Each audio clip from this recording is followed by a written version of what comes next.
So what we are looking at is how Saussure lays down the principles, the basic principles of studying language. So what Saussure is contributing to is the study of language, and he brings about nothing less than a paradigm shift in study of language. Is something we started discussing yesterday. And if you remember, he lays out some fundamental distinctions, right, in the way you study language. And one of the first important distinction that he lays out is between diachronic study of language, which was what philology had been doing all the way before Saussure inaugurates linguistics, right? So philology was largely study of texts in their historical context and study of development of language as texts. I don't know if I make sense when I say study of language as texts, right? Through books. So 18th century, 17th century, 16th, that's how you study language, right? Language is primarily text. That was what the philologists were doing before Saussure inaugurates a new way of studying language.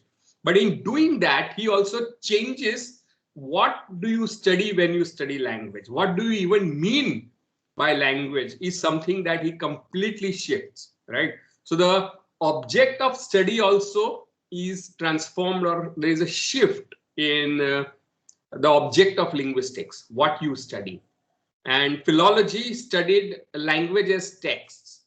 And Saussure insists that in structuralism, it's not text that is language, right? But those norms, those rules, those principles that we have internalized, which generate those texts, is what should be the object of your study, right? So he makes this crucial distinction between langue and parole.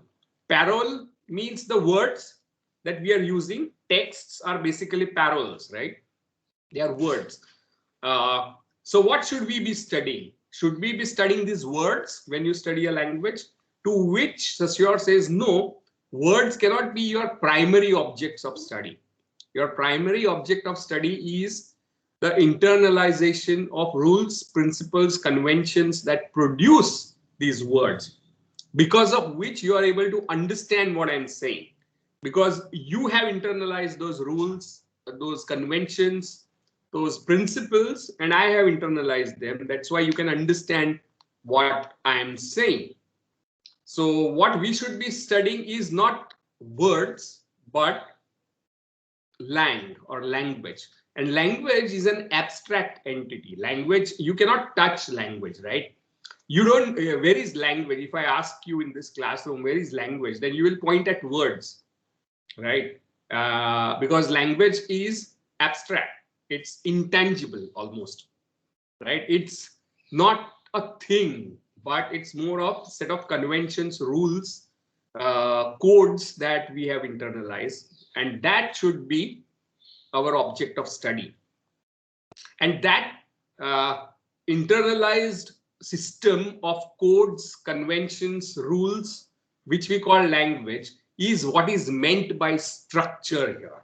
So structuralism implies study of language as structure, right? So that's why this approach is called structuralism, right? As against philology, which was study of texts. I hope you get the distinction between philology and linguistics, structural linguistics, right?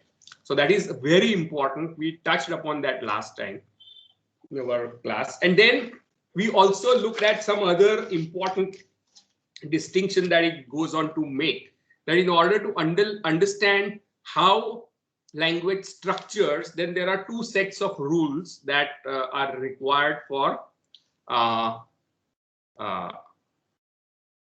language to function, basically.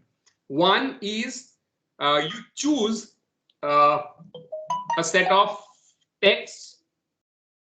You choose a word from a set of words, right? Something which he calls paradigmatic aspect of language, and other is how you combine those elements. So there is what he calls axis of selection and axis of combination.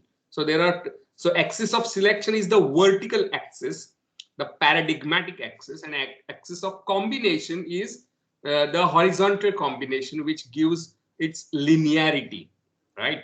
So even a small element like a word is also, you select one phoneme d, then vowel o, and again a consonant g when you say dog, right? So you're selecting d from existing phonemes, existing consonants, and then you select a vowel, and then you select another consonant, and they are combined in a particular way to produce the word called dog. So there are two axes within which any element of language is structured, right? So paradigmatic and syntagmatic. That was one very important distinction that he makes. Then another foundational idea that he puts forth is that what do we mean when you say language means something, right? How does something mean? How does the word dog mean that animal that you're talking about? Then the commonsensical understanding was there must be some link between the sound dog and that animal, right? There is a natural connection between the two. So language is basically a naming process where a word is connected to the object in the world, right? So that was the commonsensical understanding of language that existed before Saussure, and Saussure completely transforms what we mean when we say how language mean. And he says what language actually connects is not the word with that object, but the sound with the idea in our mind, right? What he calls signifier and signified. So these two things come together in formation of a linguistic sign, and that happens completely arbitrary in the sense that it's conventional. There is no natural law which connects the sound with the idea which is in your mind, right? It's conventional, it's arbitrary. That's a very important proposition that Saussure forwards, and that is connected to his another proposition that says that language should be studied as a part of larger life of science or semiotics or semiology. So language has to be studied as part of semiological system or semiological structure is another important idea that again we discussed yesterday. I'm just revising whatever we have done. I'm not saying anything that is new, right? And linguistic sign is made up of the sound element or the script element and the idea, right? So I hope you get what I mean when I say that language does not connect word with the world, but word with the idea, right? Because then you are able to talk about most of the things that do not exist in the world that you experience. Centaur or happiness or God. You have ideas of those things, right? So language is a system which connects words and ideas, and those are completely conventional, right? Why is dog called, that animal called dog? Is that's how it is. That's the convention. So language is basically convention, a set of conventions. And these conventions are not individual. They are not made by individuals, but they have a social agreement. So language is essentially a social phenomena. You have not invented the language.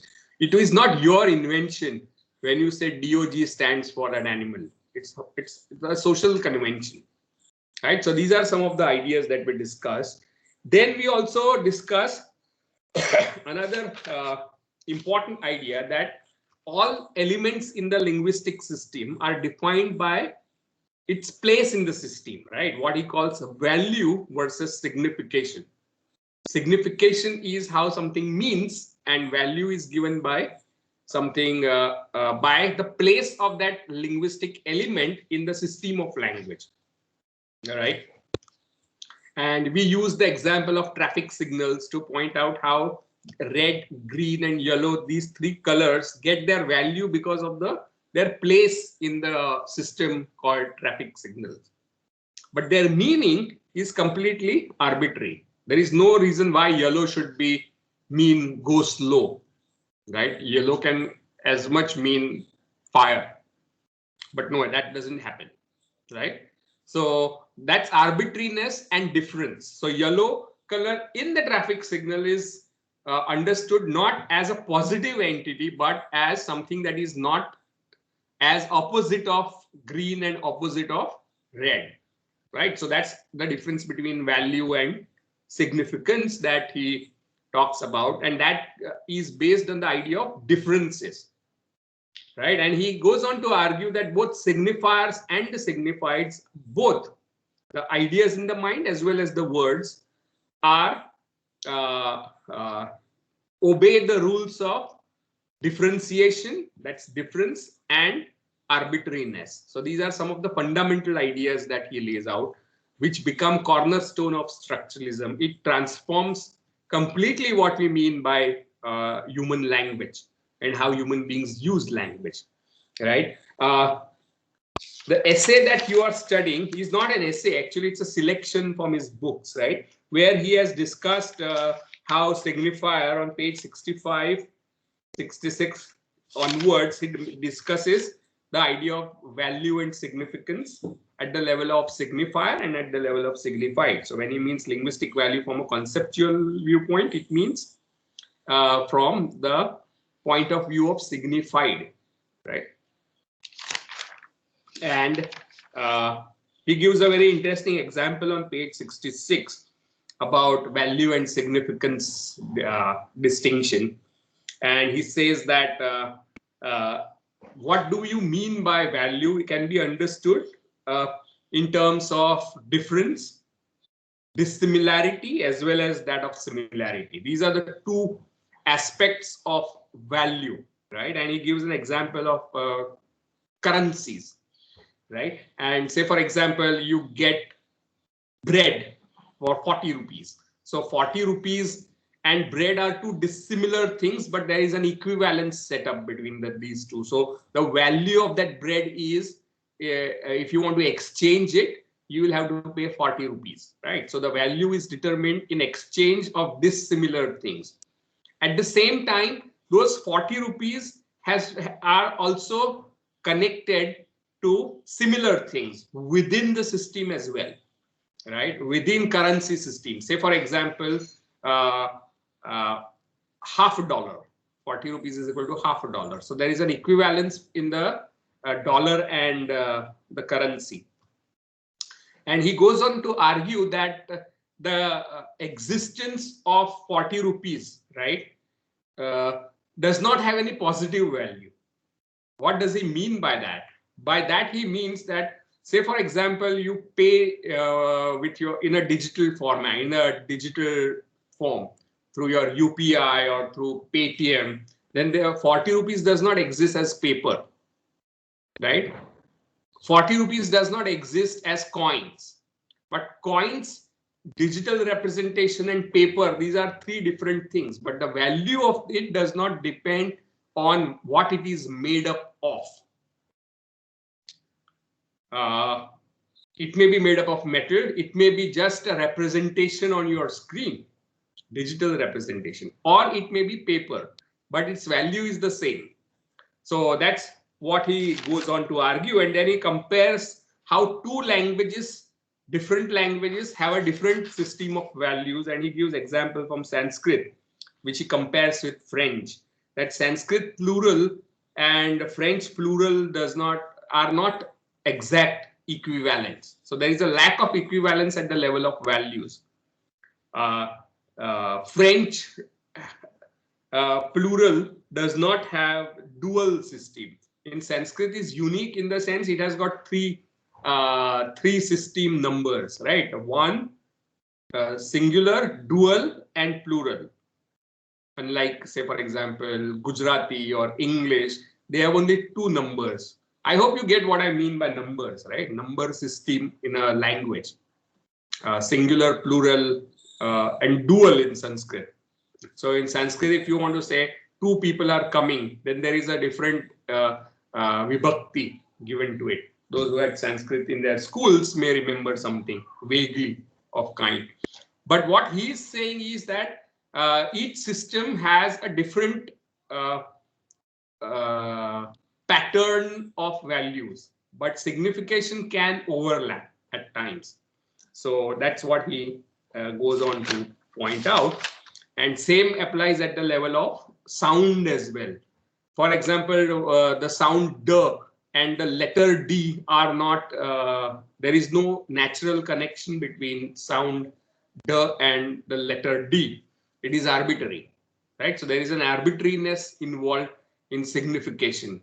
But at the same time, D is part of the phonological system of your language, right? This is a bit technical linguistics, but this just I'm clarifying what it is. So what are we to understand with all these distinctions, and why should we be discussing this at all is probably very important for us. Why should we be discussing this at all is because structural linguistics, right, which saw language as a semiotic phenomena, as belonging to semiotic system, language as belonging to a semiotic system, became one of the most influential ideas, and people started using Saussurean structural linguistics as a model to analyze all forms of cultural meaning making. It may be costumes, it may be fashion, it may be eating habits, it may be rituals, it may be kinship systems, familial kinship systems, it may be analysis of dreams, right? And it was also used to analyze literature. So it becomes a methodology, right, which uses linguistics as a model, structural linguistics as a model. So if you ask me what is the definition of structuralism as applied to study of literature, would be use of linguistic methodology of structuralism to study literature, right? And it was used to study, say, for example, dreams by people like psychanalysts like Jacques Lacan, a French psychoanalyst, who talks about how dreams are also following the laws of signification, structural semiology, right? So dreams are also symbolic in the sense language is symbolic. That's what he goes on to demonstrate. Something that you may study when you study psychoanalysis, right? So I'm not going into that. Claude Lévi-Strauss would use this to understand myths of particular culture or kinship patterns of relation. Who is your uncle, mama, pupa, kaka kind of thing, right? So anthropologists used structural linguistics as a methodological model for analyzing mythology and kinship patterns, and one of the most renowned names associated with it is Claude Lévi-Strauss, right? Another scholar, Roland Barthes, used this model to analyze fashion, right? So how would fashion be analyzed using structural linguistics is something that you may want to think about a bit. Because, for example, if you are studying how clothes are classified, or what is the color pattern, or what goes with what, right? Follows certain rules of combination, certain rules of selection. So you can see that there is a structure that shapes your clothing choices. Your fashion choices are governed by a system of rules of combination and rules of selection. Does that make any sense, what I'm saying? Roland Barthes would also go on to analyze phenomena like wrestling and whatnot, right? WWF wrestling using semiotics as a model. He would go to analyze detergent advertisements and so on and so forth. And his students, Zvetan Todorov, would use it extensively to study narratives, which is the second essay that we are going to study today. So that brings us to the second essay. But before going to Todorov to see how structural linguistics can be used to study literature, let's take a closer look at structuralism itself, right? One of the fundamental principles of structuralism is that you are not studying words per se. You are not studying tangible language as a tangible empirical phenomena using your senses, but you are studying language as a system of rules, right? And conventions, right? So, and there is a parallel that you can draw between, say, for example, Plato's views that the form is reality, right? What you see in front of you, your phone or your screen, is not reality, but the form, which is a product of your reasoning, is the reality, right? That is real. Forms are real. That's what Plato is arguing, not the things that are in front of you. Right, that's going back to semester 5. I don't know how many of you remember this Plato's theory of forms. Does anyone remember? Yes, sir. Yes, so Plato's theories of form say that what is in front of you, the existing object that you have in front of you is not the real one.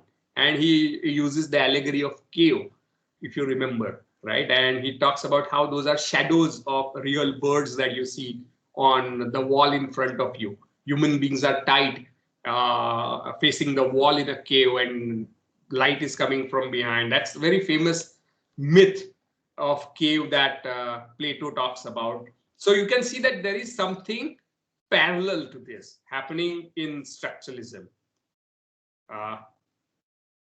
So the object of study is redefined as an abstract form, right? And this is the common ground between formalism and structuralism.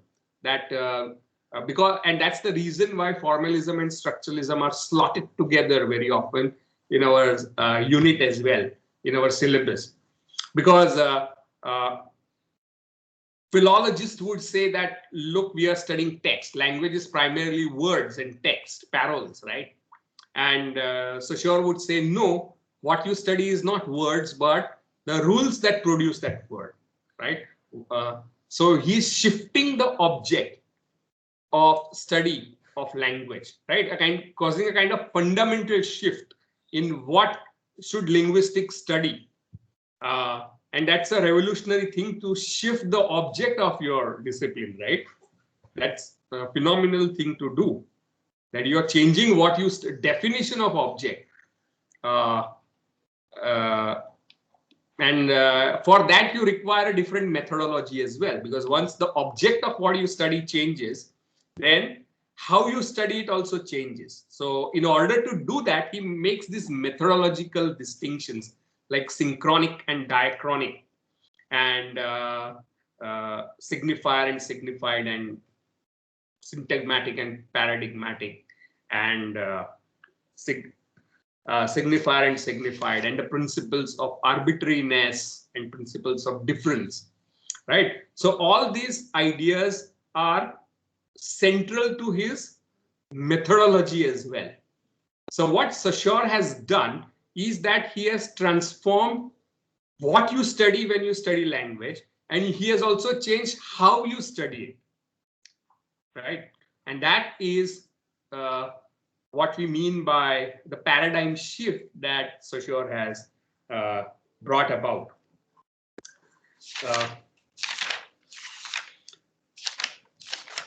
Russian formalism is something that we will discuss after we discuss the essay that we are going to talk about. signal and unit. What? I didn't get your question, Komal. Unmute yourself and ask your question. Sir, in the sign considered in its totality, so there is this line where the term unit is introduced. A unit is a segment of the spoken chain that corresponds to a certain concept.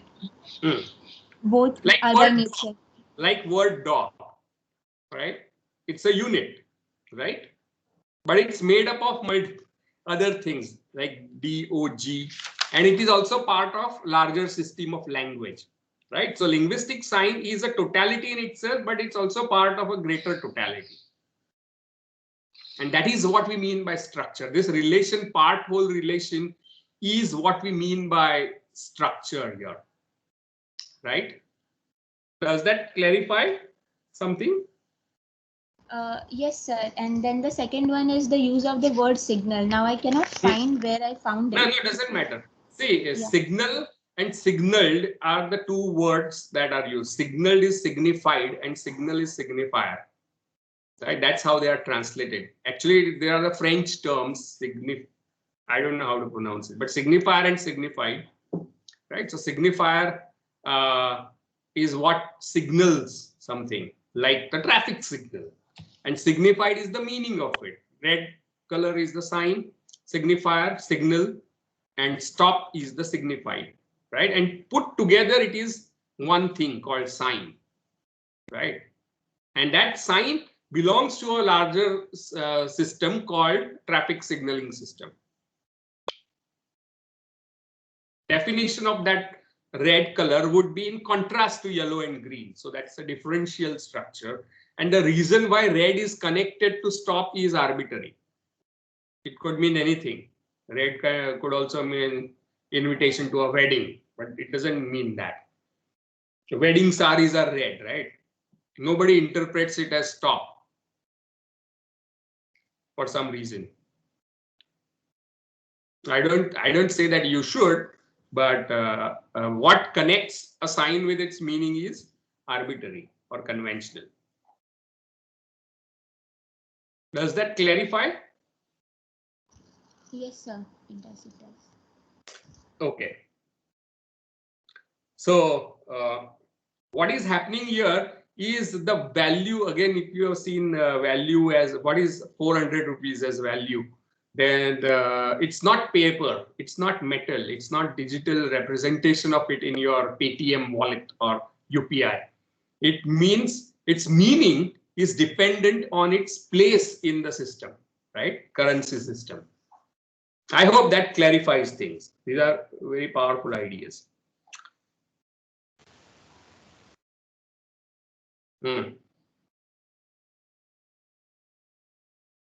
That's what I'm saying, Ria, right?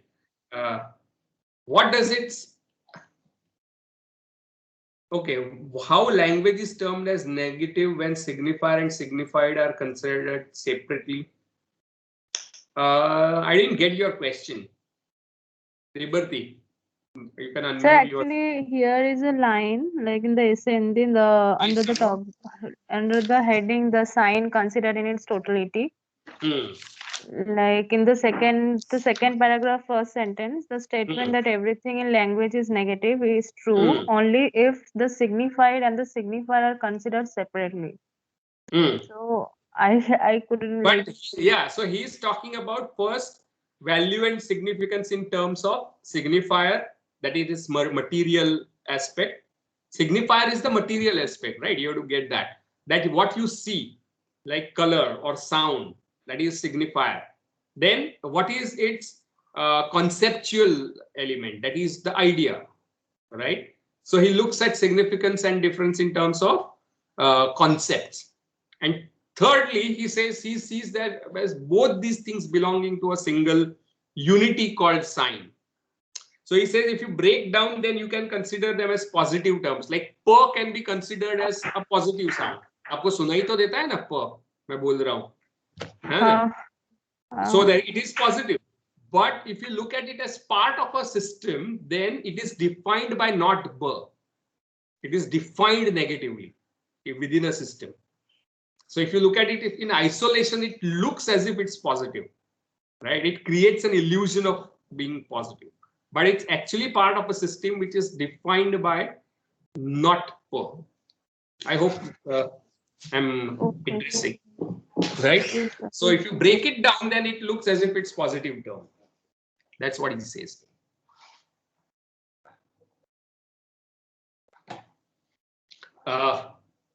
Russian formalism very famously defined, especially Russian formalists are those groups of Russian scholars. Many of them migrated to America after the war. One was the Prague School, other was Moscow Linguistic Circle. And people associated with that are people like Eichenbaum, Boris Eichenbaum, Roman Jakubson, among others. These are and Viktor Shklovsky, who we will be studying after we discuss Todorov.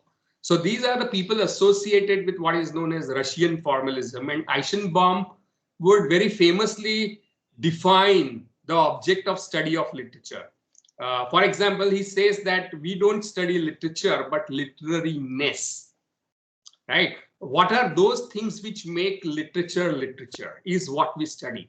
We don't study novels or poems or plays or short stories, but what makes them literary. So literariness is the true object of study of literature according to Russian formalists, right? And we'll look into that bit closely when we discuss Shklovsky. But point why I'm raising here is that literariness is very often an abstract idea. Very often resembling Plato's idea of forms, right? So that is the common ground between formalism and structuralism, is something that I would just reiterate. So let's go to see how this methodology that we are talking about is applied in analysis of literature. How do we analyze literature using this idea? And for that, you have to go to this essay called Structural Analysis of Narrative, right? So by Svetlana Todorov.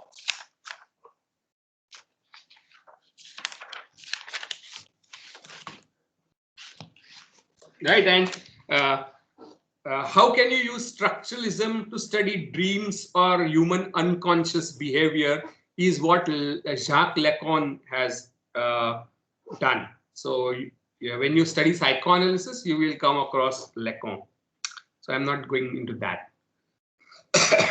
So this is the essay we are going to look at, Structural Analysis of Narrative.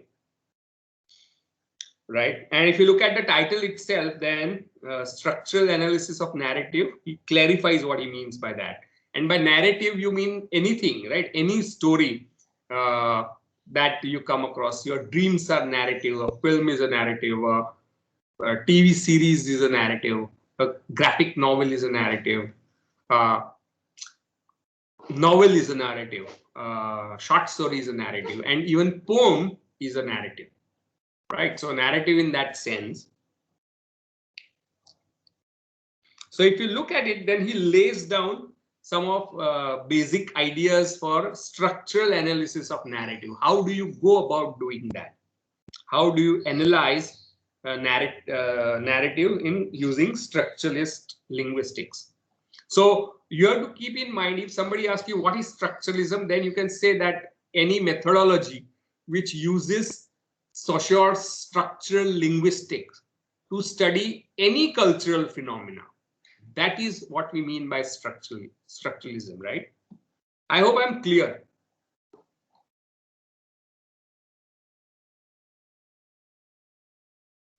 So on the very first page, second paragraph,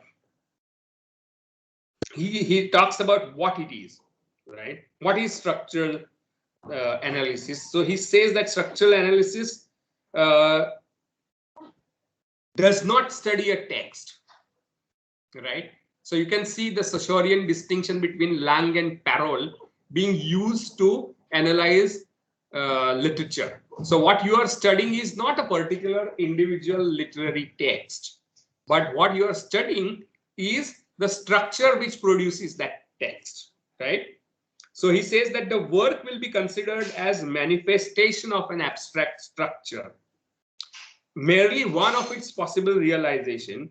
An understanding of that structure will be the real goal of structural analysis.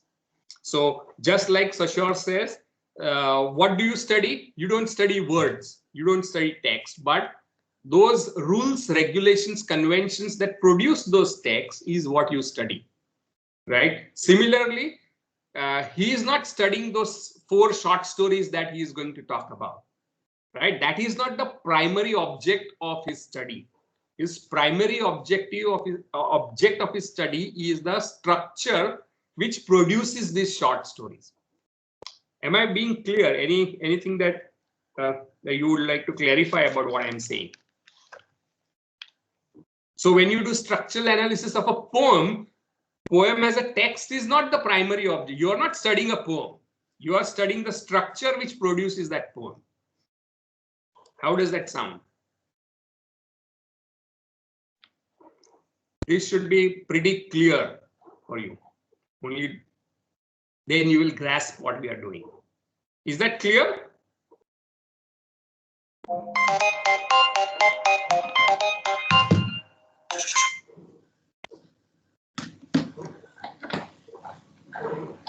Okay.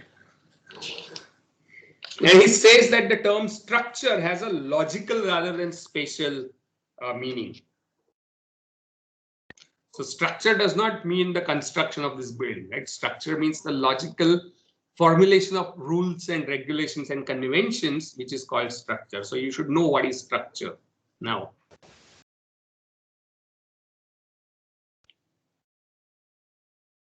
Then Zvetan Todorov goes on to talk about certain methods of studying literature, and you will have noticed by now that we have started discussing methodologies, right? And this is in keeping with what we discussed about MA program, as where you equip yourself in terms of methodologies and approaches to studying literature and culture, right? That's what you equip yourself in as part of your MA program, which is not the primary objective of your BA program. BA program was largely to familiarize you with the various areas of study of literature. But now you have been exposed to approaches and methods, right? So he says that, and this essay was written somewhere in which year? In I don't get the dates, but must be in the 1969 or so. It's fairly old, right? So 51 years before, it is a 51-year-old essay that we are studying.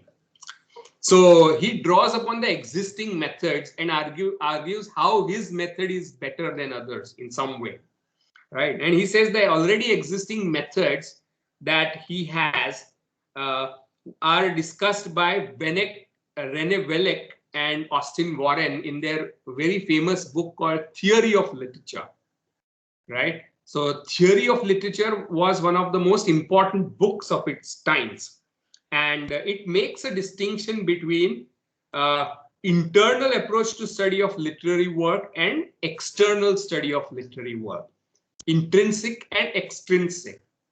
So what do you mean by intrinsic study of literary work? Is that you are looking at literature itself. You are not looking at literature as an expression of social, economic, or psychological forces. You are not looking at the social, historical, and the cultural contexts within which literature is produced, right? That is called the intrinsic view of study of literature. And a good example of that is something called new criticism. Has anyone heard about new criticism? Yes, sir. Yeah. So new. Sorry for interruption. Can you please repeat once again what you have said right now? About that that one. Intrinsic and extrinsic, right? These are the terms used by René Welleck and Warren, Austin Warren, in their very famous book, called theory of literature. They say that there are two methods or two approaches to study of literature. One is called intrinsic, which focuses on literature as literature, not as an expression of social, economic, political, psychological conditions. Right? If you study literature as expression of social, cultural, economic, psychological features, structures, then that would be extrinsic study of literature. For example, Marxist study of literature would be called an extrinsic, or feminist study would be called extrinsic in that framework, in Welleck and Warren's framework. So intrinsic versus extrinsic. You study literature as literature versus literature as expression of something else. Is that clear? Yes, sir. Thank you. And a very good example of an intrinsic approach is new criticism. And new criticism is again a kind of school or a group of scholars who work with some common assumptions, though they work on very different lines. They work with a common assumption that literature is more of like words on the page, right? A poem is not an expression of author's mind. A poem is not an expression of social historical conditions, social conditions including economic or political. Poem is not an expression of reader's activity. It is an autonomous, independently existing object, right? A poem is to be studied in that way, as an intrinsically autonomous object. And the examples that new critics very often give is that if you want to judge and study how pudding tastes, right, then you won't try to figure out what went into the mind of the person who made puddings, or what was that person's gender, or what was that person's caste, or what was the person who ate that pudding, what was her response to the pudding. You study pudding as pudding, basically, right? So your focus, your orientation of studying literature should be the text as an object, as words on page. So this was one of the common assumptions of a group of scholars called new critics. And new critics were largely from the southern part of America after 1920s onwards. Scholars would be people like Austin Warren, right? People like Cleant Brooks, John Crow Ransom. So these are some of the scholars associated with new criticism. So new criticism is not something which is new, but a school of approaches to study of literature based on an assumption that literature is an object which is not directly related to any of the things like author's mind or social conditions or reader's mind, for that matter. It exists as an object in itself. So poem in itself, right? I hope I'm making myself clear. And the famous essays are intentional fallacy, for example. So what they call intentional fallacy is trying to analyze a poem or a novel based on what the writer intended, right? What was in the mind or in the consciousness of the writer. So that's called intentional fallacy. Means if you, and very often they argue that you can never find out true intentions, and they are not important as well. If you want to understand how a clock works, then there is no point in trying to figure out what went in the mind of the person who made clock, right? Or whether that person was male, female, or what. All those things are extrinsic to study of literature. So that was one of the core assumptions of new criticism. The other idea that they promoted was something called affective fallacy, which means that you analyze the text on basis of your own emotional response as a reader. right? And very often we tend to evaluate text on terms of your personal subjective responses. And that, according to these people, is not required in analysis of the text, right? So you cut off the text from a reader's subjectivity, you cut off a text from the author's subjectivity, you cut it off from the historical condition and consider it as an objective thing which is to be studied. So John Crow Ransom writes things like ontology of a poem. What is poem in reality? Poem in itself. So that's what we mean by new criticism. And remember, new criticism went out of fashion, or the entire literary criticism theory after 1950 or 60 is a kind of reaction against new criticism, right? So people are trying to attack new criticism, reject, problematize it later on. But this is what new criticism was from 1920s to 30s, and it drew its ideas from people like I.A. Richards, from T.S. Eliot, and so on. Yeah, somebody was saying something.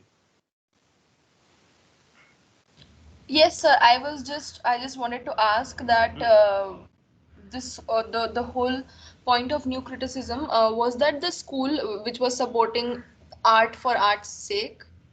In a way, right? Art for art's sake is a British 1890s idea associated with Walter Pater and Oscar Wilde. Yes. Right? New criticism is an American school which is again connected in some way to arts for art's sake, but not a kind of direct connection. It seems to be more, I think, influenced by Kant and his idea of autonomy of art. So those people who did their semester 6 with me would remember the whole idea, right? So the both arts for art's sake as well as new criticism are both working under influence of Kant, right?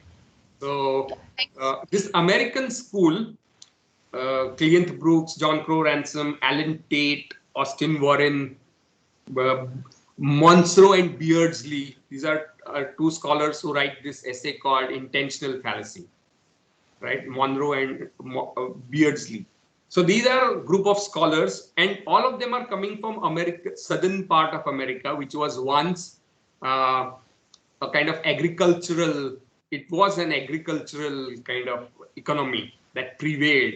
And that was also a place where slavery existed, right? So southern part of America, not South America, southern part of America was considered to be far more conservative. So these scholars were considered to be kind of, in saying that they are not political, they were actually being political, right? So there is some conservative politics at work, according to some people, in the whole school called new criticism. But they developed this whole approach to study of literature called close reading or explication with text, right? You're analyzing that text in great detail. And that is where the whole idea of 7 types of ambiguity that Tasneem is talking about. That's the book by William Empson, a British scholar working with I.A. Richards in Cambridge. Right? So they take these ideas from I.A. Richards and Empson as well. So 7 types of ambiguity means that meaning of a literary text is never clear in the sense of one poem, one meaning, or one novel, one meaning. It is inherently polysemic. It has got multiple layers of meanings that exist. And in a scientific discourse, this would be seen as an aberration, right? If you write a polysemic, ambiguous sentence, then it would be seen as a lack of clarity in the mind of scientific or economic or social scientists. But in literary text, this ambiguity is seen as a source of its richness, right? So it is the multiplicity of and lack of clarity about any single meaning that literary text generates is seen as its defining feature, its aesthetics, right? So 7 types of ambiguity by Emerson talks about how poetic language differs from the everyday ordinary language in producing rich layers of meanings, which in other kind of discourses would be seen as a negative thing, right?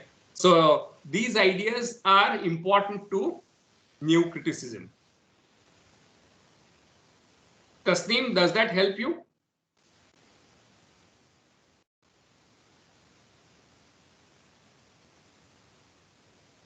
But you have to keep in mind that I.A. Richards and Emerson are British scholars working in Cambridge, while New Critics is a school, or you can say a set of scholars working in southern part of America, and most of them were associated with a journal called Fugitive. The Fugitive, right? So Cleant Brooks. Why I'm discussing this at some length here is because New criticism is also considered to be one of formalist approach to study of literature, right? And what we are discussing is formalism and structuralism. So intrinsic approaches are very often formalist in their outlook. What Todorov is saying here is that he is not doing that. He is not primarily concerned with close reading of the text to reveal the 7 types of ambiguity. That's not what he is trying to do. What he is trying to do is use this text to infer the structural patterns that generate this text, the grammar of those texts, right? The narrative grammar is what he is trying to infer inductively through these texts. So structural approach is very often inductive in the sense that it tries to infer grammar of its object. So if you are doing a structural analysis of passion, then you would be interested in questions like what is the grammar of the passion? Does that make any sense when I say grammar of the passion?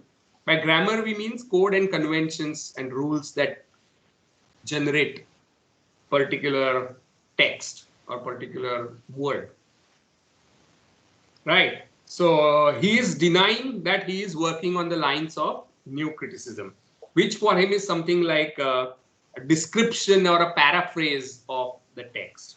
It is not adding to the knowledge of text, he says. If you interpret that poem closely, you're not really adding to the knowledge of the text. What you are doing is just explaining it with greater clarity. That's what he says.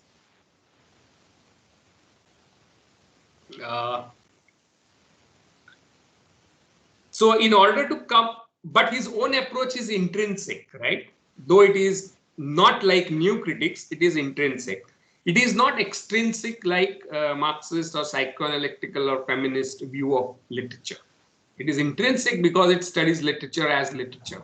And you can see that all of these, whether it's new criticism or structuralism, there is this legacy of Kant that you can discern here, right? In considering art as autonomous in some sense. Okay. Then he goes on to respond to some of the, what should I say, some of the apprehensions against this kind of approach to study of literature. One comes from Henry James, right? And the other is also, it's not by any specific author, but these two objections to structural analysis of narrative. One comes from Henry James, who says that fiction is an organic entity, or a short story or a novel. You cannot break down a character or a plot or dialogue or description and setting. Remember all the kind of things that you do in your first year glossary of literary terms, where you break down a text. That's what we mean by an analysis, right? When you break down a thing into its smaller constituent units. So he says you cannot break down a literary text into its various components like plot, like dialogue, like language, setting, characterization, and so on and so forth. Uh,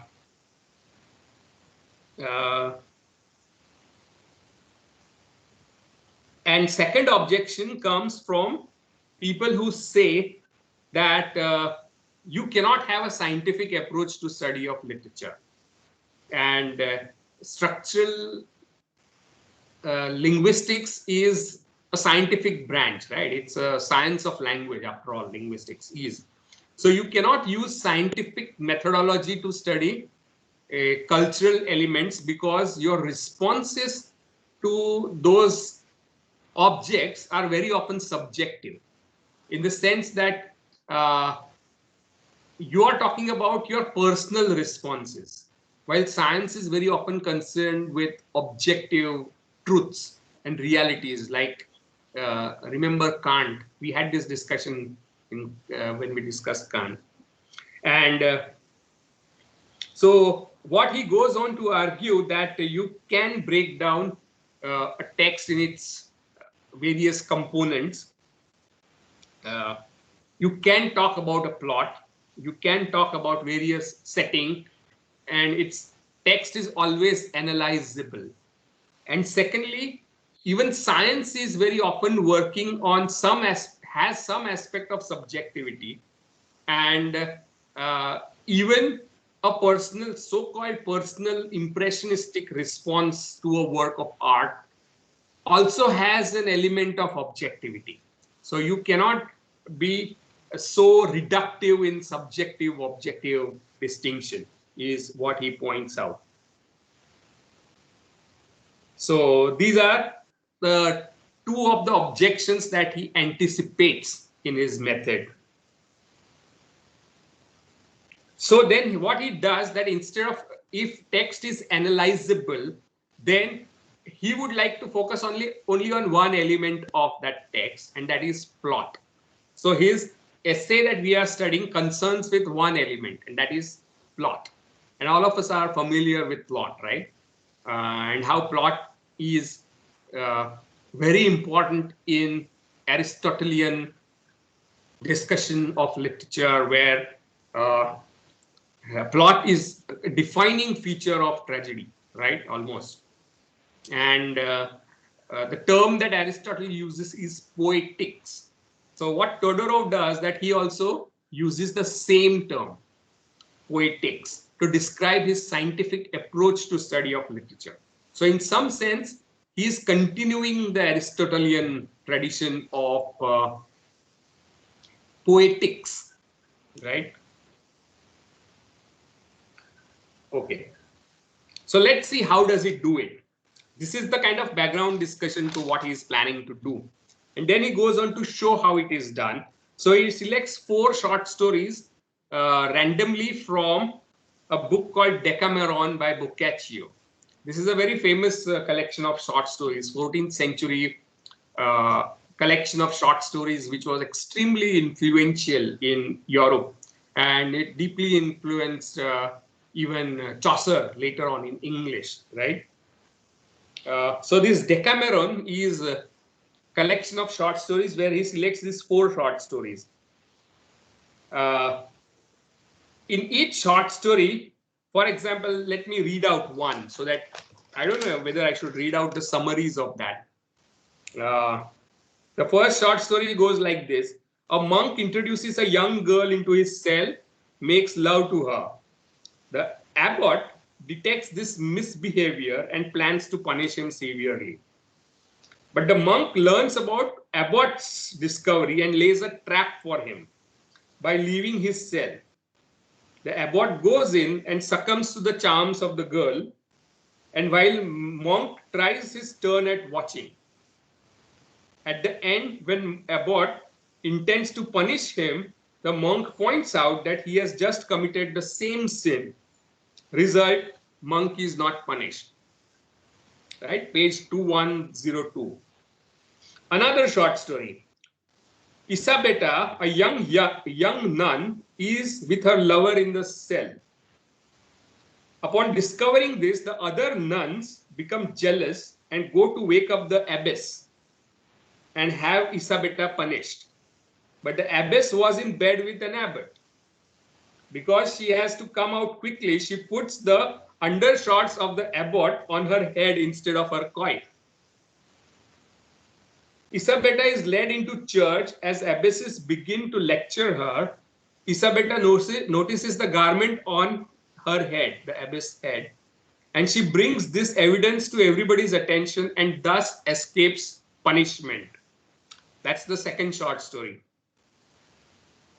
The third short story is Peronella. A woman named Peronella receives her lover while her husband, a poor mason, is absent. But one day he comes home early. Peronella hides the lover in the cask. When the husband comes in, she tells him that somebody wanted to buy the cask and that this somebody is now in process of examining it.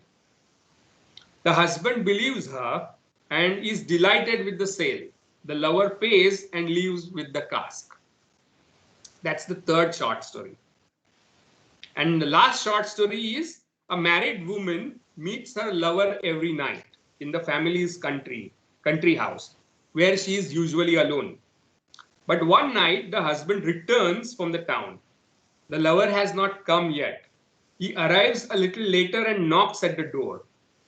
The wife asserts that this is a ghost who comes to annoy her every night and must be exorcised. So the husband pronounces the formula which the wife has improvised. The lover figures out the situation and leaves, pleased with the ingenuity of his mistress. So these are the 4 short stories, summaries, right? Now, as we know that structuralism does not study text, right? But it studies the structure which produces this text. So what is that structure which produces these plots, these 4 plots that we see? So this is the structure which it gives. X violates the law, Y must punish. X tries to avoid being punished. Then Y violates the law, or Y believes that X is not violating the law, and Y does not punish X. So common to all these stories is this formula. First, there is X, and in all these cases, it's a woman, right, who violates a law of adultery. All 4, yeah. And therefore, someone else must punish her. Y must punish X. Now remember, X can be male as well, right? Need not be female. But in all these 4 stories, it's male, female. X tries to avoid being punished. Then there are 2 possibilities. Either Y herself, like the abbess or the monk, the abbot, they themselves violate the law. And therefore, X does not get punished. So this is the schematic representation of all plots. So what is the structural principle? What is the structure here is given on page 2103. Is that clear? What we mean by the structure which generates this? So all these 4 stories, the plots of all these 4 stories have a common structure. Right?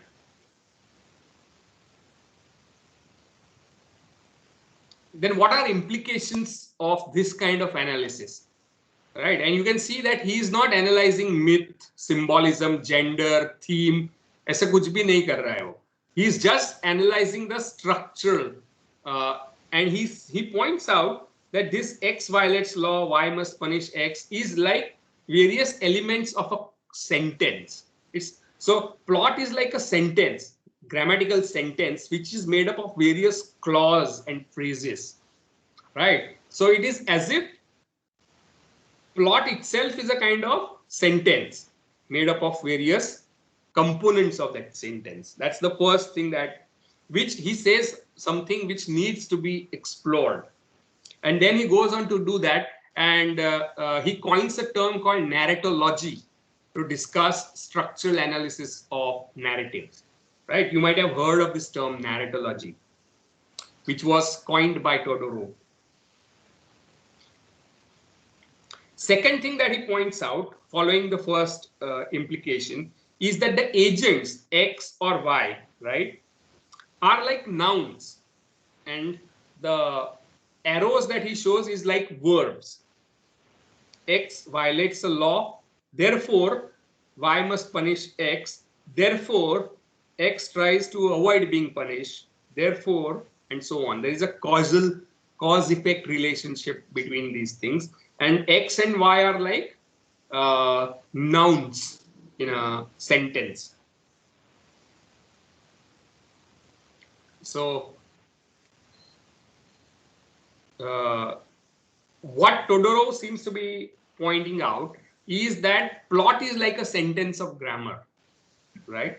A sentence of any written text or language, a linguistic sentence, right? Plot and linguistic sentence are almost structurally analogous to each other. Then he says that if you look at the adjectives, right? Like somebody is generous or somebody is lecherous or somebody is frightened, then these are some of the things that adjectives are what would be important in characterization, right? So there is a verb which tells action like commit adultery, punish, violate, and so on. So it's what Todorov is saying, that here is the structure and here is the structure of grammatical sentence. So just like there are nouns, there are characters, right? Just like there are verbs, there are actions. Just like there are adjectives, there are which bring out characterization, right? And each part is related through cause and effect relationship of causality. So you can see that plot seems to be working on the same lines as a grammatical sentence. That's what he seems to insist. And he also talks about modality. Modality or mood is not psychological mood, right? Mood in grammatical sense, like may, must. So Y must punish X, may punish X, right? So this modality of grammatical structure is also very important to structural analysis of a narrative. And then he talks about when you say phrases like Y believes that X is not violating the law, he says this is connected to what we mean by point of view in a story. All of us have discussed point of view, right? Point of view is an important idea that I think you must have studied in your first year BA. You may want to read it up again, brush it up. So what do we have here?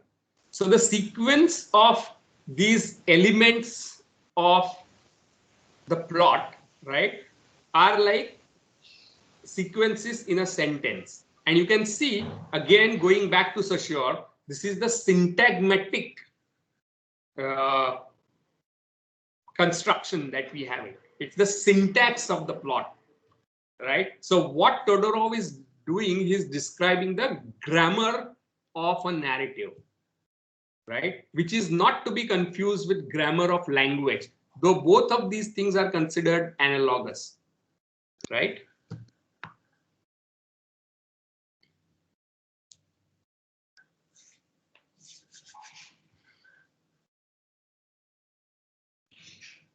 Sir, can you please repeat? What is it that you want me to repeat? Whatever you have explained right now. I have explained so many things. But what Todorov is doing is that he is talking of grammar of plots. Does that make any sense? Yes, sir. That point only. That was the point. So grammar of a plot is similar to grammar of language, right? Because there are sequences which are connected through causality, and there are agents, and there are adjectives, and there are verbs, and they are all arranged in a linear way, right?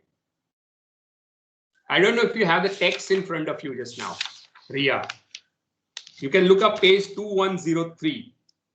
That's the grammar of the narrative.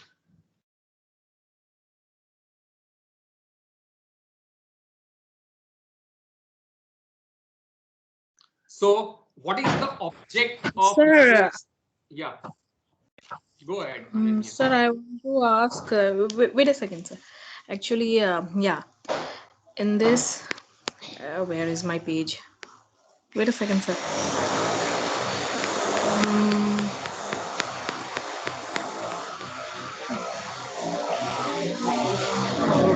Where is that? Yeah, sir, this 20, the page number 2103, over there in third paragraph.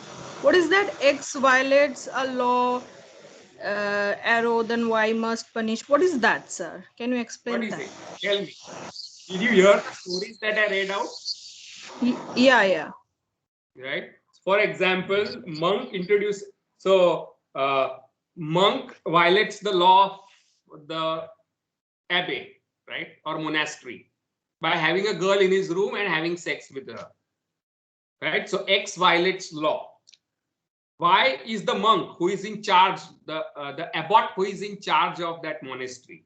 He must punish that monk because he has violated the law, right? As the monks are supposed to be celibates, so he has violated that law. X violated.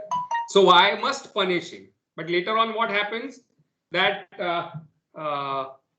the monk plays a trick on the abbot, right? He leaves his room open where that girl is there. So monk is then seduced by that girl, and monk captures them red-handed, right? So what happens is that when there is the actual situation of punishing, the monk is going to happen. He is let off the hook. That's the story. Why? Because he has caught the judge doing the same crime which he has committed. So X, and why is this called X? Because you find the same element in all the story. In second story, Isabetta has a lover in her cell, right? So X violates a law. Other nuns complain to the abbess who is in charge of the monastery. So abbess is Y here. She must punish Isabetta, right? So what happens is that Isabetta discovers that the abbess is also having sex with the abbot, and she has by mistake worn the abbot's underwear on her head. Don't tell me if it sounds ridiculous, but it is. But these are the stories, right? And so when it comes to the trial, she points out, look, that even abbess is wearing that abbot's underwear, undergarment on her head. So she has also committed adultery, and thus she is let off the hook. So in both these stories, you find a common pattern, right? And what is that pattern? X violates a law, Y must punish X, X tries to avoid being punished. And then Y violates a law, and that's why Y does not punish X. Is that clear? X and Y Yes, can sir, be it's replaced by anything. yeah.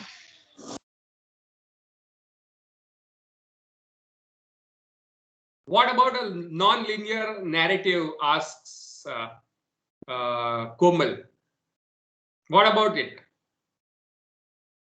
How does he plan to see? All this non-linear narrative became fashionable only later in the 70s and 80s. So very often the questions that we ask will have to be informed by the historical context in which this essay was written. This is 1969, and non-linear plots became common. But I'm sure you can break it down on these lines, right? After all, what do you mean by non-linear plots? क्या होते हैं non-linear plots? What I had in mind was like jumping between time space, like how this was a linear narrative, this happened, then this happened, then this happened, but then for example in like Shame by Salman Rushdie, then first we have a story of him being a child, but then suddenly he's a grown up, but then again he's a child, suddenly he's a grown up. So in that sense. So it is like a deviation of the normal word order. I came home, home I came. Right? So grammar allows for inversions, right? Linearity can be reversed as well, right? But linearity will be there. You cannot avoid linearity. You may move back and forth as flashback. And this is postmodern fiction that you're talking about, right? Which deliberately tries to break the rules of linearity. But that is a postmodern development. We are looking at something that is pre-modern and also modern. Background and foregrounding. Yes. So all those are devices, right? And devices also have their own grammatical component. So what you have to get, that non-linear narratives will have a different kind of grammar, but they will definitely have their grammar. For example, Benjamin Button, who grows old, right, and becomes a small boy. You are reversing certain grammatical patterns, but the grammatical patterns nevertheless would be there, right? I hope I'm it's being clarified.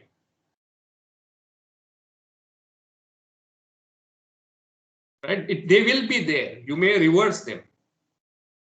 For example, fragments that you use in a sentence, right? So disconnected plot elements would be very much part of a narrative as experimental narrative. But you know what? Todorov is not primarily interested in analysis of experimental avant-garde fiction. He is more interested in pointing out how a narrative can be analyzed using structural methodology, and that can be transferred to the avant-garde texts as well. It will come up with a different grammar, right? That grammar will be there. When you deliberately break the rules of grammar, what happens, Komal?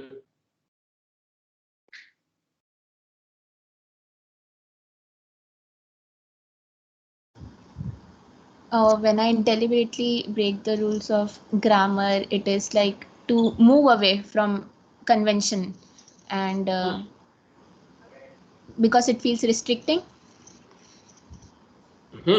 So again, you are still following another grammar in order to be meaningful, because you cannot have a meaningful conversation where, say, for example, your sentence begins with Jack and second sentence talks about Jill. Incoherence, how much incoherence can a narrative incorporate, right? In order to be meaningful, you have to follow patterns. You cannot be patternless, right? So avant-garde narratives which deliberately break the linear patterning are patterned on different kind of grammatical systems. You come up with a different kind of grammar.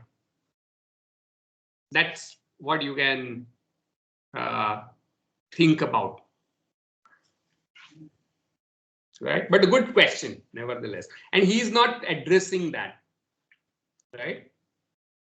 Because what he is interested in is trying to demonstrate his method and how it is to be used rather than analyzing non-linear narratives. You can use the same method in analysis of non-linear narratives. They will have a similar grammar. Try doing that.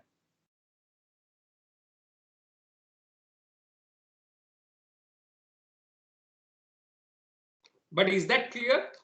How is it structuralist? So why is it called structuralist at all? Yeah.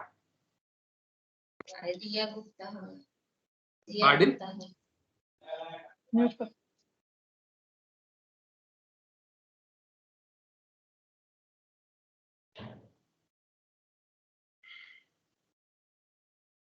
So,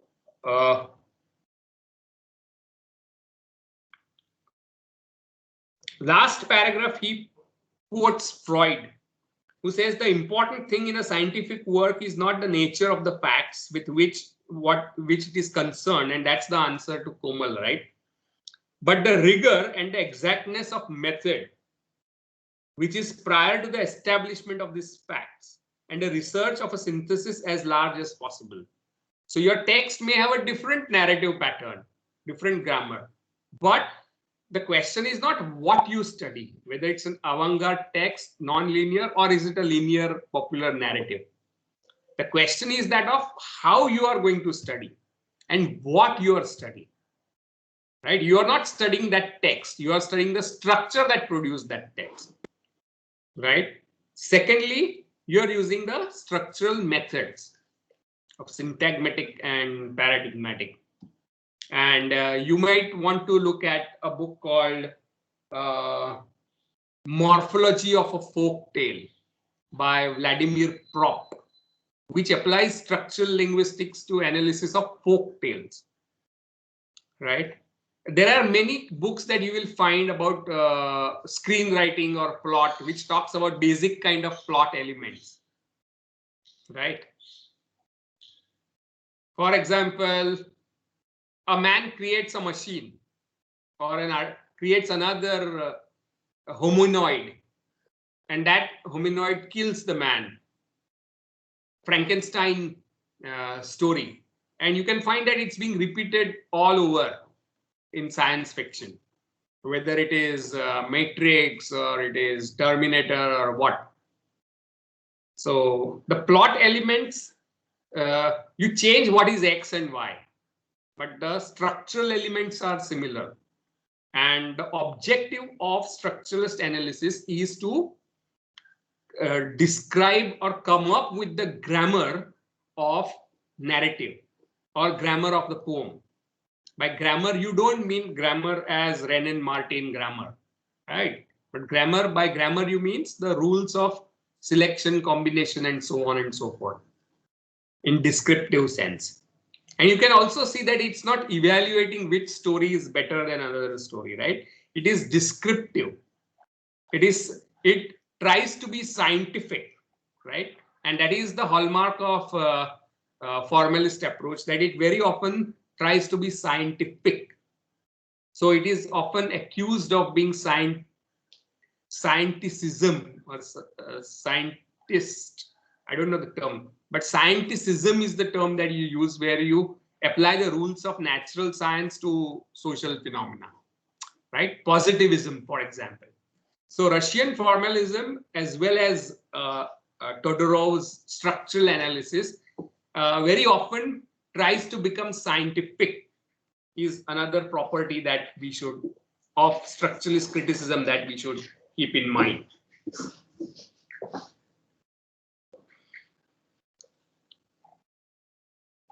Any question about this? So first we discussed Saussure and how he is used in analysis of narrative. कुछ पूछना है इसमें से?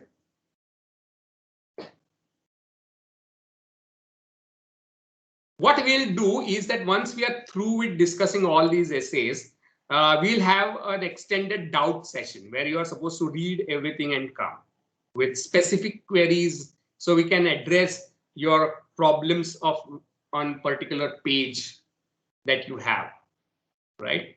But have you understood what we have discussed? Any questions about your own understanding at right now? In the context of the discussion that we had?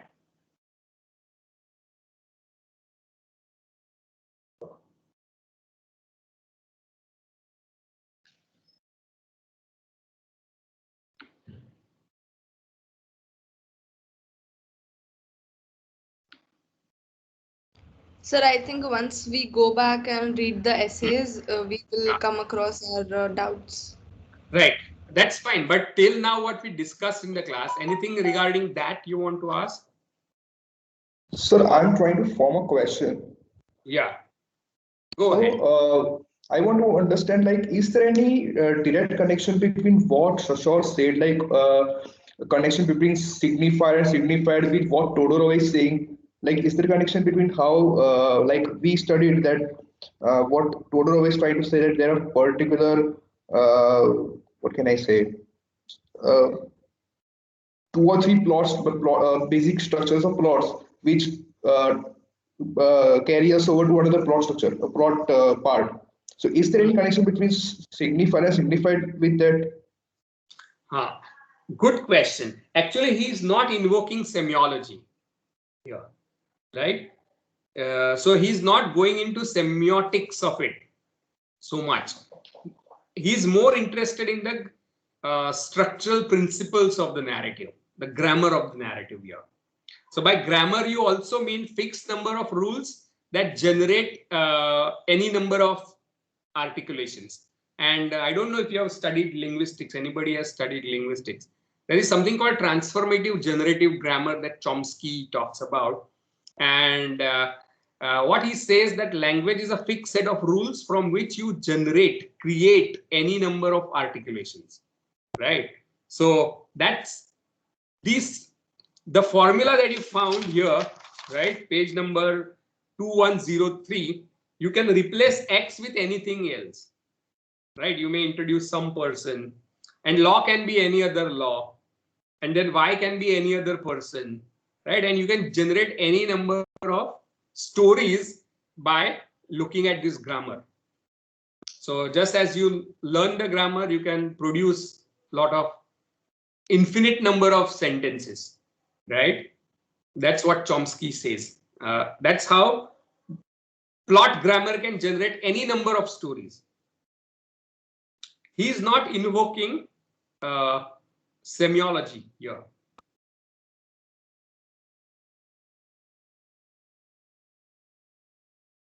Does that answer your question? What's your name? I can't make out. My name is Hetav Bhatt. Hetav. Okay. So does that answer your question? Yes, sir, it does. But I'm trying to figure out more clear. Like I'm not able to figure out exactly how does how does the ideology of Todorov transforms from what Sashor said earlier. Okay. Like if there is any connection. What are those distinctions that he is using? Lang and Parole. Remember? Yes. So yes, these sir. 4 short stories are the paroles. And what is the Lang? Lang is one given on page 2103. That's the Lang parole distinction. Right? And then syntagmatic and paradigmatic. For example, X violates a law, तो X की जगह पे कुछ भी लिख सकते हो, right? For example, a dog violates the law of being faithful, so his master must punish him, right? So dog can be replaced by, here it is what, a monk, right? और दूसरी story में Isabetta X है, third में Peronella, and in fourth there is this married woman. So you can see that out of these 4 choices, that's the paradigmatic axis. And then the syntax, X violates law, therefore Y must punish X. So ये syntax है और वो paradigms है. That's another distinction that is used from Saussure over here. Right? Lang parole, syntagmatic, paradigmatic. Right? Now remember, he is not using all the distinctions that Saussure has given. Remember, that's where you may be confused. It's not using Saussure in totality, but some of the key distinctions of, if these 2 distinctions come in, it is called structuralist, right? Lang parole and syntagmatic, paradigmatic. If people are using this kind of terminology, you can understand that this is a structuralist analysis.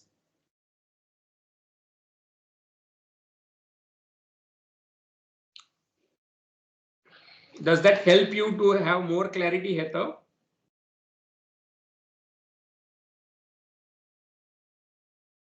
Yes, sir, it does. But you keep reading, and then again, if you have questions, you can come up formulating your questions. Anyone else has something to ask?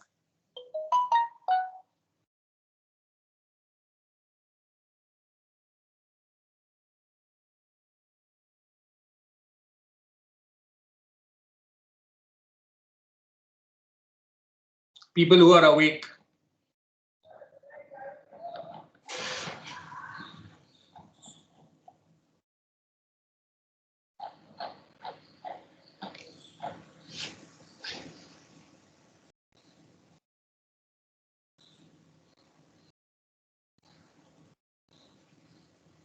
And unless you read parallelly, I don't think you will be able to understand much, because I'm trying to simplify in the course of our discussion, which is intended to help you in your reading. Now, yesterday we discussed that this is not BSM 4, BSM 7th nahi hai ye, right? But actually it has turned out to be BA semester 7, because this method that I am following just now is what I do at undergraduate level, right? By postgraduate standards, this is spoon feeding. But what I usually do in MA classes is that students make a presentation and then there is a question answer session with other students. And then wherever my inputs are required, I step in. So I marginalize myself in postgraduate classroom, and it has to be more self-study. You have to become more Atmanirbhar in your study at postgraduate level, as our Prime Minister has announced. But given the pandemic situation, we are not able to do that, right?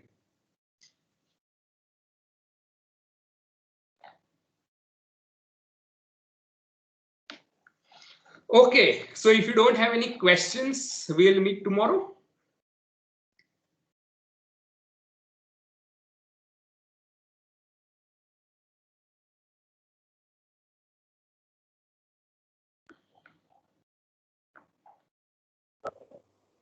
Yes, sir. Sir, could I ask my doubt before you go? Yeah, please. Yeah, I've been having trouble with understanding a sentence, and it seems like a major part of the text. So I felt it was important, and I couldn't Google much about it. So it states like it's related to post-structuralism. So queer theory stems from the rejection of subjectivity as the property of the self, based on the post-structuralist notion that subjectivity is something that originates outside it. So I'm confused with that statement. So, but what essay are you studying? Queer theory. But are we discussing how that? Yeah, but you are the only one that I can, like, I have in mind if I have any difficulty with theories. See, you can ask me any questions, right? But I'm just pointing out that it does not have an immediate bearing on what we are discussing. But I will clarify what it means, right? It's not connected to what we are discussing, because you're talking about theories of self and subjectivity, which queer theory questions, right? Using post-structuralist ideas. Now, first thing, we have not started discussing queer theory. We have not started discussing post-structuralism, right? So you are going into other units. You are going in a different place. We are not going in that direction for this unit, at least.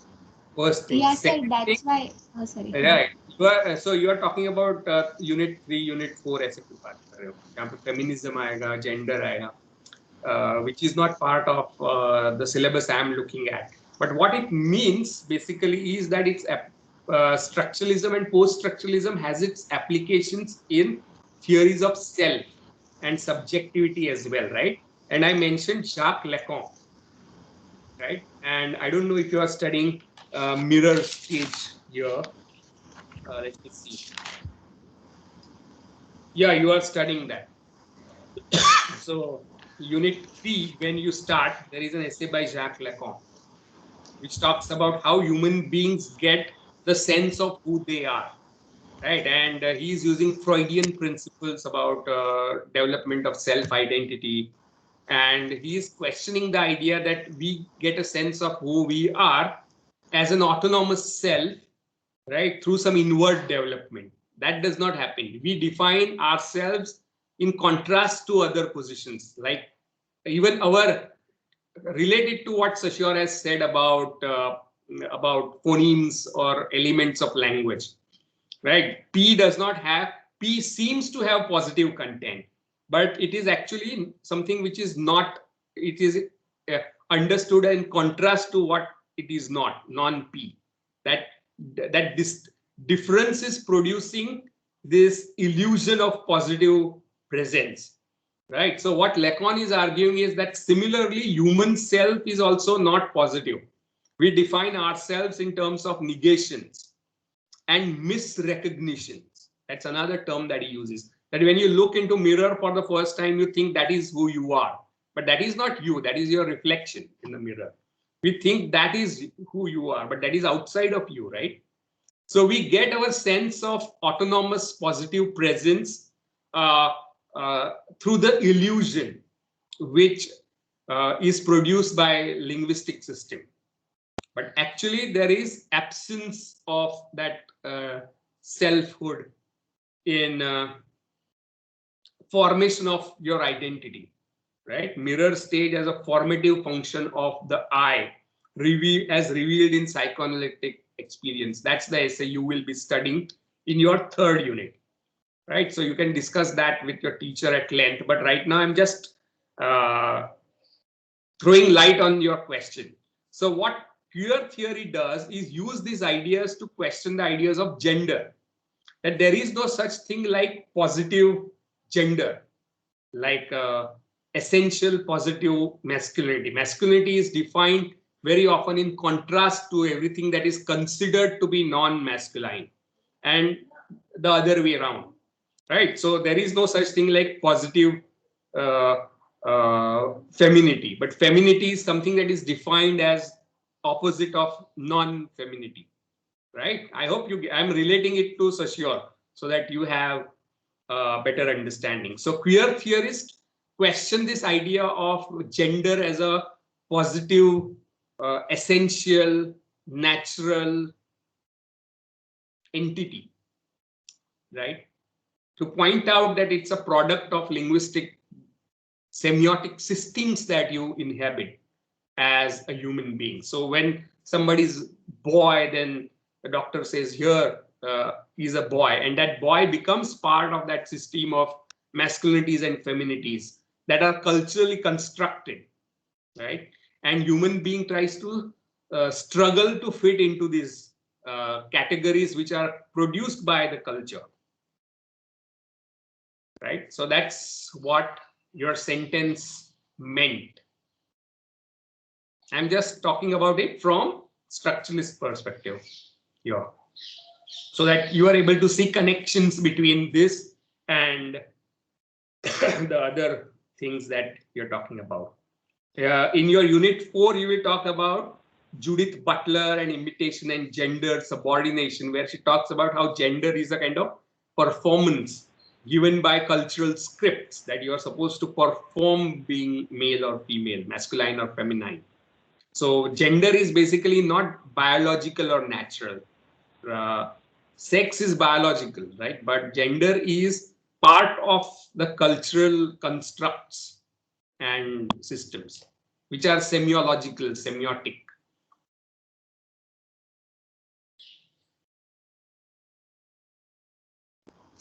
Okay, sir. Thank you. Now I'll be able to move from introduction part. Well, the real problem was you were jumping the queue. You were looking at something which is yet to be discussed in the class. Yes. Okay, Ria is asking any example of linear and non-linear narrative. Linear के तो 4 examples इसी essay में है. Non-linear would be somewhere which involves back and forth movement. For example, very famous non-linear novel is by Stern called Life and Adventures of Tristram Shandy. Right, Lawrence Stern was a very important 18th or 19th century novelist, and the fat book that he wrote became a super hit. And the Life and Adventures of Tristram Shandy, most of the part of the novel involves a discussion that Tristram Shandy's uncle has with his assistant. There is no life of Tristram Shandy. Tristram Shandy is born towards the end of the novel, right? So it's all not following any fixed storyline. It is going in all sorts of directions, digressions, in having subplots without a plot, right? So that's an example. And there are no adventures of Tristram Shandy. Tristram Shandy as a character enters the novel towards the end. And of course, you cannot have adventures when. So it's a misleading title, right? And it's a non-linear narrative. Another very famous example of non-linear narrative is a novel called Hopscotch by Julio Cortázar. Hopscotch consists of chapters which he claims can be read in any way. You can start with the 3rd chapter and go to 15th and come back to 1st, read 3rd, and so on and so forth. There is no linear storyline happening. In fact, Hopscotch is the game that is, game that is played, right, very often, where you can jump into some squares randomly instead of going in a straight direction.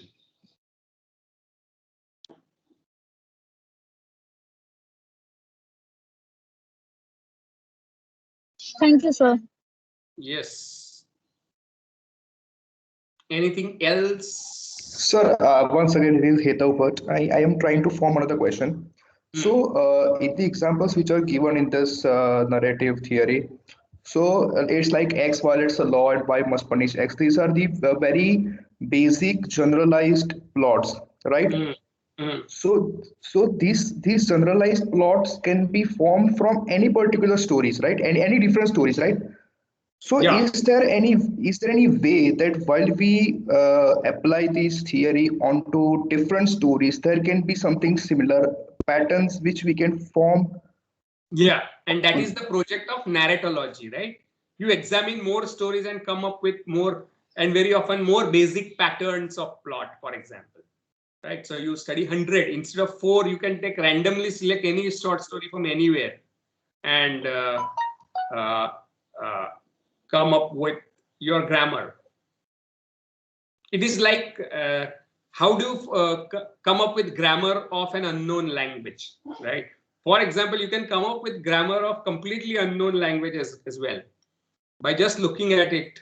For example, Harappan script is undeciphered, but you can still formulate some grammar of it because you will find a regularity and patterning over there. So you can understand grammar of a language which you don't understand. ऐसा भी हो सकता है.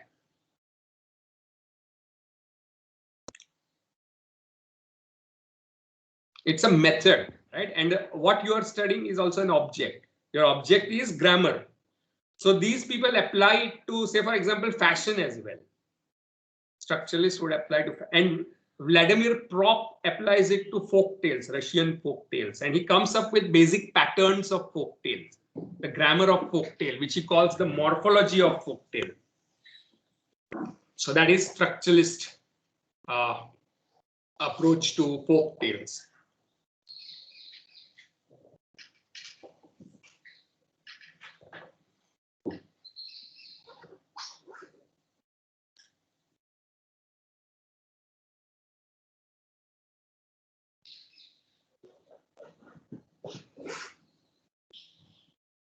Anyone else who has woken up recently?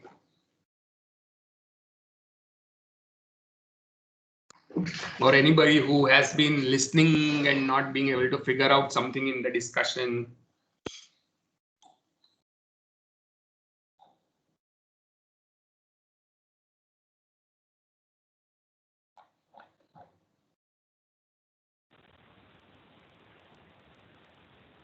Sir, my brain is like on the verge of shutting down right now. Good. So you can get yourself coffee or tea or something. So I'm about to wind up, but if you have any questions about the discussion which you have not understood, then we can take it. Otherwise, we'll meet tomorrow with one more essay and we'll look at Russian formalism, right? And art as technique is one of probably extremely influential formulation of Russian formalism. And if you are a writer yourself, then these are the tools that writers use. He's exposing the trade secrets of writers. So people may be interested in that. People who are themselves artists, writers, or poets, or you're interested in writing stories or whatever. So shall we stop for now? Yes, sir. Yes, sir. Yes, please. Please, sir. Yes. So we'll meet Yes, tomorrow. sir. चलो at least Yes, sir. Class and करने के लिए तो आप जग गए हो. Yes, sir. We'll read the essay, or if we doubts होगा तो we'll ask you tomorrow. Yes. Though I would have wished to have a doubt session only after a discussion of all essays, but okay, I will take it Okay, tomorrow. sir. Tomorrow you're going to take the Russian formalism. So that is also the essay. That essay is there in the PDF, right? Yes, that is the prescribed. ये syllabus में जो essays prescribed किए हैं ना वो है PDF में. Okay, sir. Okay. Ideally, it would be now if you read it on your own and then come, that is even better, right? So it's Yeah, a short yes, sir. essay, art as technique, but probably one of the most influential formulations of art in 20th century. Art as technique, right? Or art as device. That's another translation of Okay. it. It's a Russian essay. Okay. Yes. Okay. Okay. So see you tomorrow. Okay, sir. Yes. Thank you, sir. Thank you, sir.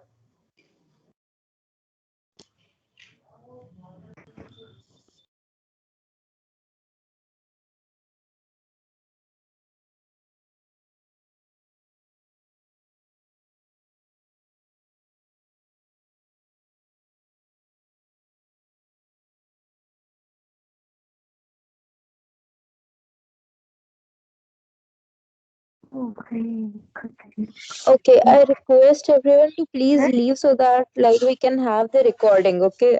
Because I need the recording. I was asleep for most part. So yeah, please leave so that we can have the recording.